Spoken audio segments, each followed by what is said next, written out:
Part 3. Directions. In this part, you will hear 3 talks or lectures. The talks or lectures will not be repeated. There are 5 questions for each talk or lecture. For each question, choose the right answer, A, B, C, or D. Then, on the answer sheet, find the number of the question and fill in the space that corresponds to the letter of the answer you have chosen.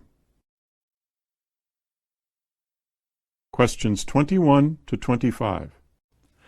Listen to part of a lecture in a history class.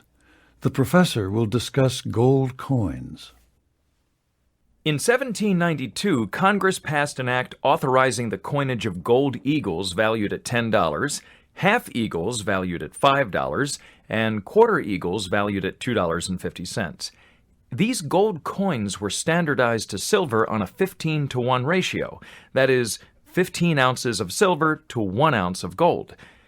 Although the ratio was reasonable at the time that the bill was passed, by the turn of the century, the ratio in Europe had reached 15 3/4 to 1, and the overvalued gold coins in the United States were either smuggled out of the country or melted down.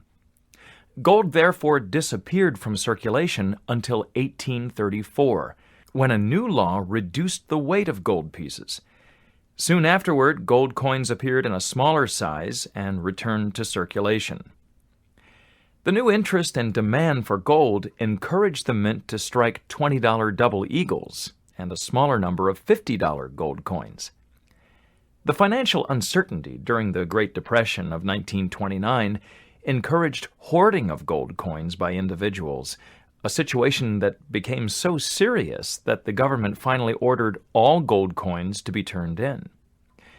During the next several years, a number of amendments exempted certain kinds of gold coins and allowed limited collecting. Since then, the interest in collecting gold coins has increased, and the restrictions have decreased. Now there are no restrictions regarding the export, import, purchase, sale, or collecting of gold coins in the United States. Questions 26 to 30. Listen to part of a lecture in a music appreciation class. The professor is discussing the work of Stephen Foster. Stephen Foster was one of the most prolific songwriters of his time, contributing more than 200 songs during his 20-year career. His first attempt when he was 14 was a forgettable composition called the Tioga Waltz, a melody for 3 flutes which debuted at a school exhibition. His first published piece appeared only 3 years later in 1844. It was called Open Thy Lattice, Love, and it was rather typical of the sentimental tunes of the time.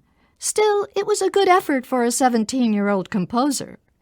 But it was minstrel music for which Foster will always be remembered. The songs of Southern black slaves in the pre-Civil War days evoke nostalgic themes, like the plantation era that was already fated to pass into history. His first successful piece, O Susanna, became popular throughout the world and is still widely sung. Campton Races followed with similar success. The most successful song written by an American to that date was Stephen Foster's Old Folks at Home, which appeared in 1851. Some of you may recall it as Way Down Upon the Swanee River, since it was also referred to by that title as well. In any case, an item in the musical world of New York stressed the unprecedented sales. At a time when half of all the sheet music published was a total failure and a sale of 5,000 copies was considered highly successful, Old Folks at Home sold nearly 100,000 copies. Old Kentucky Home, which came out 2 years later, capitalized on the reputation that Foster was making for himself and was also a huge seller. Now, what is interesting about the success of Stephen Foster is that he himself was ambivalent about it. Sometimes he hid his identity with pseudonyms. Sometimes he requested that his name be withheld from the cover to the sheet music. And other times he insisted that his name be displayed. out of the context of the times, none of this seems to make sense. But when we contrast the musical world of high society with that of the common people, it becomes clear. Stephen Foster's success came from writing plantation songs for popular entertainment. The music was easy to remember, very repetitious, and available to everyone in the popular music halls. But the music that was considered serious and appropriate for society events was quite different. Foster proved that he could write such music, and perhaps had some secret desire to succeed on those terms, but that type of music didn't enjoy the widespread popularity of the plantation melodies that we still recognize today. Most school children have heard Jeannie with the Light Brown Hair and Beautiful Dreamer, but none would recognize the saccharine ballads and hymns that were considered by a genteel few his better music.